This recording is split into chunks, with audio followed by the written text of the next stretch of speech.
Hello, everybody. Welcome to another episode of the Business Spotlight. I'm Scott McMeans, and I am happy to have Jason Zygadlo with us today from Build Your Own Brand. He's got a really cool story to tell. Matter of fact, I'm going to let him tell the story right now. So, Jason, the microphone and the camera are yours. Introduce yourself to the audience.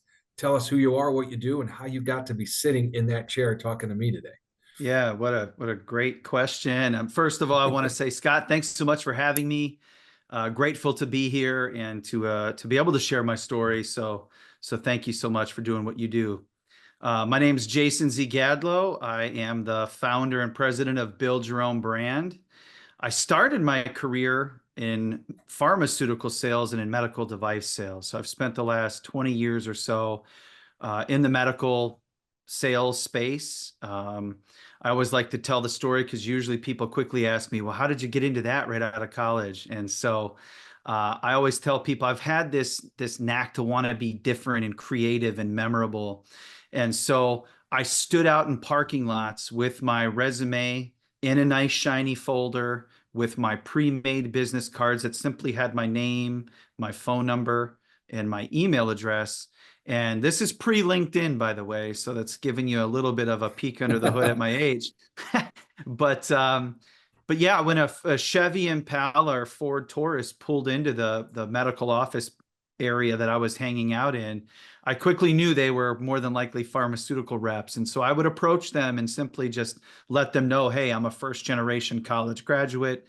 Can you help me?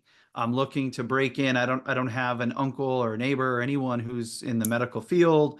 I'm just trying to, find a gritty, creative, memorable approach to handing out my resume because I wanted to just be different.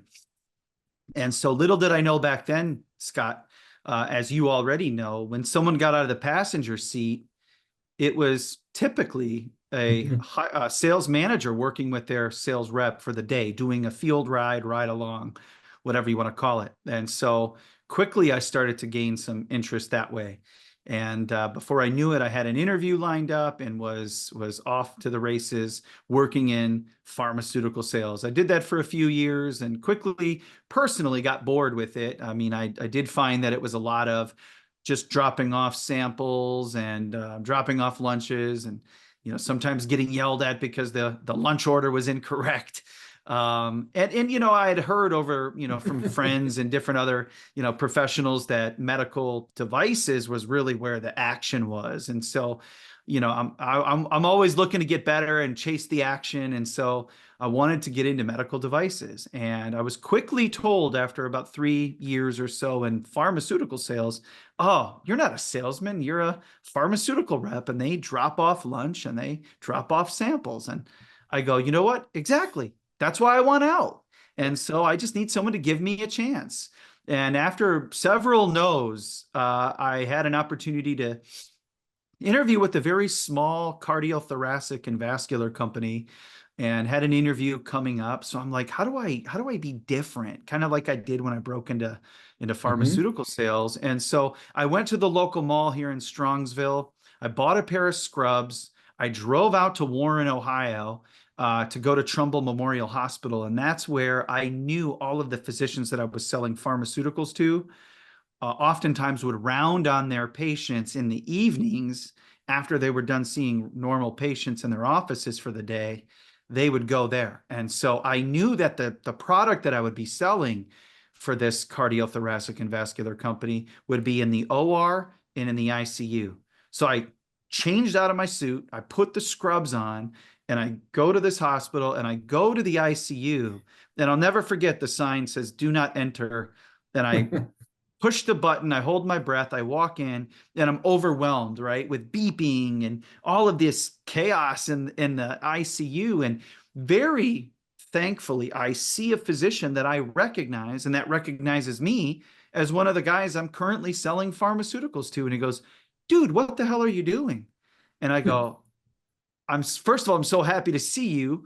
But secondly, you've actually written me a recommendation letter. I'm looking for new opportunities. I have something that would be in the cardiac and vascular space. And I was told that these products are in the ICU and OR. Well, I wasn't about to break into the OR. So this is my next best choice. And so he kind of chuckles, right? He calls over a nurse, and I sit down, and I kid you not, Scott, I start taking notes about what the product is, how it works, what brand they're currently using. And it just so happened to be that it was not the brand that I would potentially be representing. So I'm taking all of these great notes. I show up a day or two later to the interview, and I say to the hiring manager, hey, before we get started, can I just share a quick story with you? To which he agreed. And I pull the scrubs out. I pull the receipt out to validate that I had just purchased these scrubs.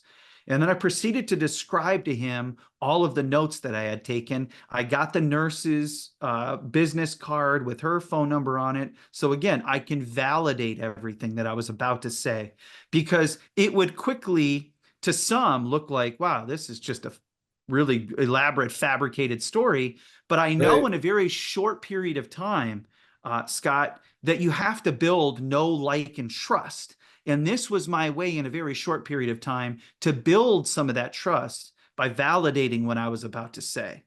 And so from there, after I described, this situation, this guy's jaws dropped. And so I proceed to tell him, answer the rest of the questions throughout the interview that he had for me, tell him how I got into pharmaceutical sales, which he was also kind of like, wow. So he steps away, he comes back, I close him like, any good salesman does, and I get invited back to the next interview. Well, I was called like a day later and said, hey, you're meeting with our VP of sales. And so I drove to Cranberry, Pennsylvania. I meet him, and we sit down, and he's never talking about any like normal interview questions. It was just more about me, my family, what I like, my hobbies. And I'm getting nervous because I'm like, I know I only have so much time. So I say, with Right. all due respect, can I share with you some of the things that I had prepared? Binder prepared exclusively for, so and so with the company logo. And he goes, hey, job's yours. And I'm like, excuse me? And my I little love this. chin started to quiver, and I was like almost ready to cry. And he goes, listen, when so and so stepped away to make a call, he called me and said, I found our sales rep for Cleveland. He goes, the way you prepared, the way you've been different, the way you stood out, this is the gritty approach that we're looking for. Congratulations. You blew out the competition in terms of the interview process. Now I'm waiting to see, what you do as a rep on our team. And I'll tell you, I was so moved by this. And from there, for the next almost 20 years, I, played in that cardiothoracic and vascular space, had a wonderful career. All the while, I kept going back to my alma mater, Kent State University, speaking on how to be different and memorable and how to break into sales, what medical and pharmaceutical sales. It's such a popular industry to get into with young folks and other sales guys doing B2B work. And so I had just a passion to want to help people, that, again, and friends and family have anointed me over the years as the guy to come to when it came to really preparing for jobs. And it didn't necessarily have to be a sales job, Scott. It was my engineer friends, accounting friends, you name it. But putting together a way to represent yourself at the highest level. And I feel like salespeople are probably the best at doing that. And so you can Yeah. imagine, some of these folks that they just aren't, none of us were trained. I think a lot of colleges are doing the same thing in their career services department as they were back in 1994. It's a little dated, and it's no knock on them, but there's got to be other things that are taught to students and professionals that are trying to just stand out. And so, Yeah. again, kind of alluding back to my story, that's how Build Your Own Brand was born. Really, just about a year ago, I wanted to help people be different, be memorable. My friend Matthew Ray Scott talks about breaking out of the sea of sameness. Doesn't matter what field, what industry, people, they go about it the same way. And so imagine if some really good interview questions that stand out to the hiring managers, and also know the questions that you may be asked and how to answer them effectively, in building a 180-day business plan, building a portfolio to also supplement your resume, with other customers that have reached out to you and have said how great you are. And, you've gotten business reviews from your own current manager and employer that says, how wonderful you are. You're a leader. Imagine having all of those things in a binder, to tell your story. So again, it's all about building the know, like, and trust. When I showed up to those interviews I described earlier, it was to show my notes, and it was to show those phone numbers and validate everything I was about to say. Everyone can get on here and say how great they are, right? But when you have a binder to show how great you are, or you have Yeah. other things to kind of supplement to show, what wonderful Love it. accolades you've developed. You've been on a president club trip and you've won this award and that award. That stuff's powerful when used effectively. And so again, that's how Build Your Own Brand was born, to really, help people be different, to tap into that creative side, to be memorable and unique when it comes to job search.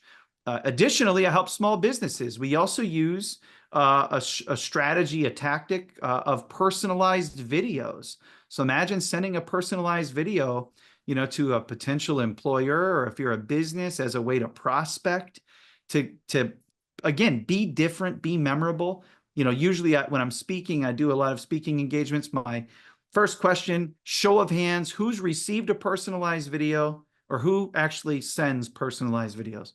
And the staggering number is almost none. Usually Yeah. a couple, maybe, if I'm lucky, which again validates what I'm saying in terms of using personalized videos to be different and memorable when it comes to prospecting, or just as a simple thank you. Imagine if, someone said, "Hey, Scott, I just want to say thank you. You've been a customer of ours at our XYZ company, and we don't really thank you enough. We've worked so hard to earn your business, and now I just want to say thank you for the last 7 years. It's been amazing, the partnership. I'm looking forward to see where it continues to grow, but thank you so much." You would be like, "Huh? Yeah. Where's this coming from? What?" Yeah. Usually it's about the new guys, right? You watch Mhm. TV, you see the phone companies, cable companies, all the promotions go to the new customers. We spend so much money and so much time developing customers that we've also got to spend a little extra time retaining them and showing them love and how special they are. And I think a way to do that is through the personalized video. It's a professional, neat way to just really connect and stand Mhm. out. So I love that's a it. little bit about who I am and how I got to the chair, and semi long-winded answer. Not long-winded at all. Very thorough and much appreciated, Jason. This is great. And what Sure. I love about this is, as you're talking, I'm sitting here thinking as if I was watching this for the first time, and I'm realizing this is exactly what I need to do in order to get the next job I want, or this is the guy I should hire to help my business be different in the marketplace. And I wrote down 5 words: prepare, differentiate, stand out, validate. That's how you become memorable. Those are the five Yeah, words I wrote down for you. it's a And great point. it's how you built this business, because that's who you are. And what I think is most interesting about this, and my expertise, for lack of a better word, of the last so many years of doing this business coaching thing, this is the one thing I've seen, or one opportunity I've seen somebody take exactly who they are as a person and made a business out of it. Right? You could be a really good technician in HVAC. You could be a really good computer software engineer and you started a business, but you literally created a market that nobody knew existed because you were the guy that family and friends said, that guy knows how to differentiate, make you stand out. Go talk to him. He can help you get a job. Really? Yes. And before you did date yourself on 2 different things. You said this is before LinkedIn, right? And you Yes. said hanging out with pharmaceutical rep somebody that delivers lunches. They're not allowed to do that as much anymore because of the Yes. penalties, right? Yes. But the I guess what I'm trying to get to is, over 20 years, your methodology is tried and true because you had a very successful career in both pharma and med device. And it's because you didn't alter from who you are. You brought who you are into that world and made it uniquely enough that people knew who you were, you stood out, and they trusted you because you validated your stuff. There's an Yeah. old saying, in God we trust, everybody else we have to validate. Okay. Well said. Well if said. if Jason brings a binder of receipts, all right, validation in order. There it is. But there's a certain genuine quality that comes through that, right? You can't just print out a bunch of sheets of paper, slap them in a 3-ring notebook, and say, "Here, boss or future boss, hire me." There has to be a level of genuine um, communication that comes through in that. So walk me through what makes it so unique about your methodology at Build Your Own Brand that allows people to stand up and stand out by being themselves. That's what I think is very unique about what you do. Yeah, so I always tell people like you have to be yourself and be genuine and authentic because I think people gravitate to those people. I mean, what you see here is who I am all the time. Um, and I think that's important. And again, I always tell people don't try to be a square peg in a round hole. Like you have to do what your comfort level is. So, for example, some people, as much as I encourage using personalized videos to be different and memorable, don't really want to do that. So I never force anyone. I only explain to everyone some of the creative tactics and strategies that I've watched work with clients that I've helped and also for myself.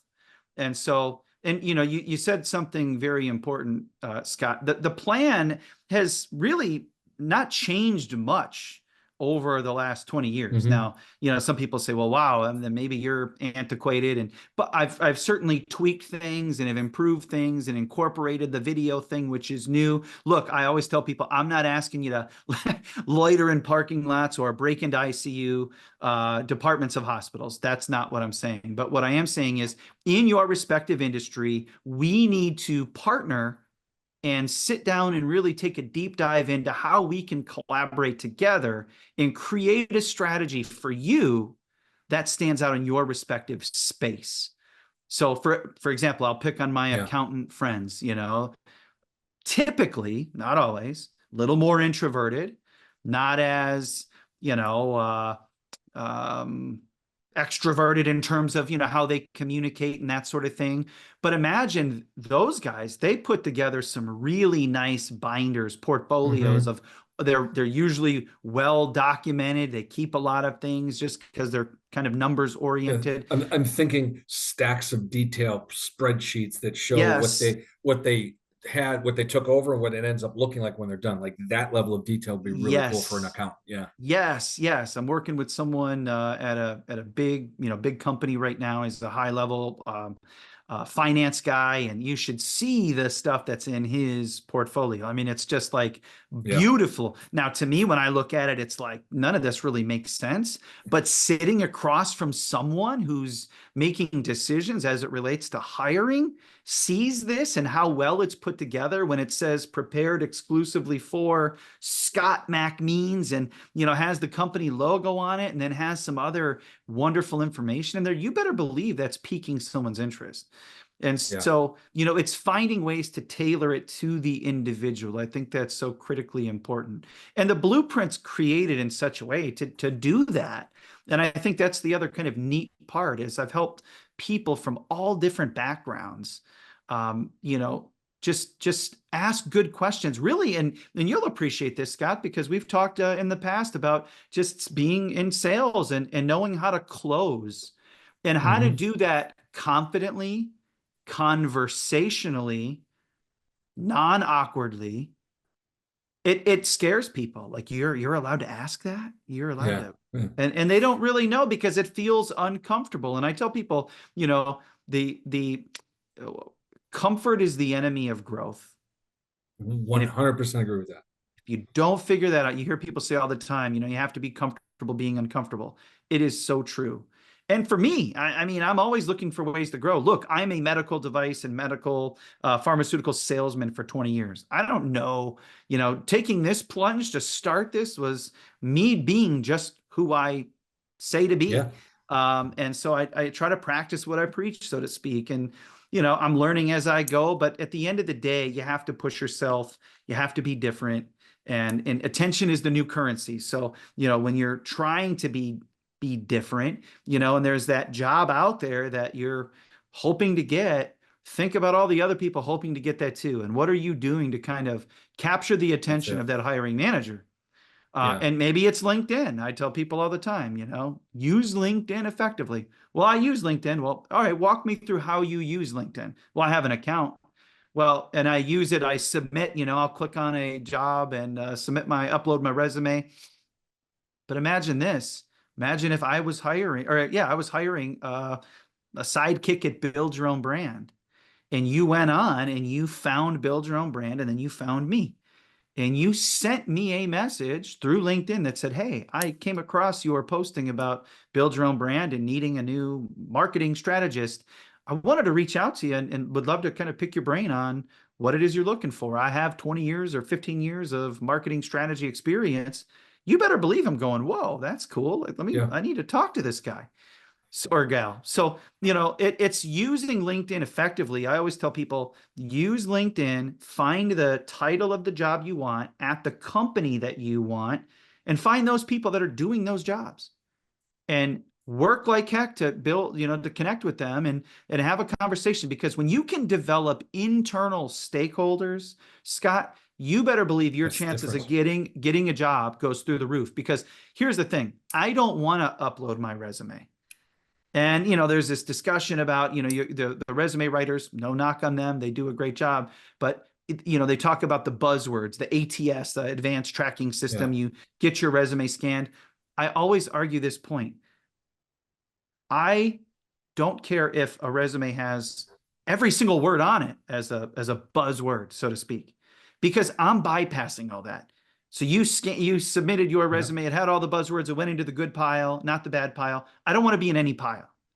So I'm going to the company, I'm finding the title of the person that has it, and I'm connecting with them. And then I'm saying, "Look, I'd love to have a conversation with you. I'm having a conversation."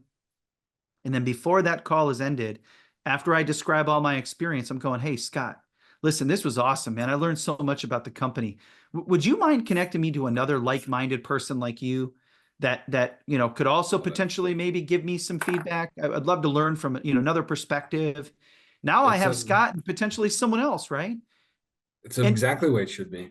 And that it, you think about networking for sales, it's the same concept, right? You're yes, networking for a job opportunity with people that you're going to learn from by asking those questions. I'm interested, Jason, is there yeah. a specific, you said before, there isn't necessarily a specific industry, but I want to make sure, is there a group of marketplace or anything that you don't like to serve?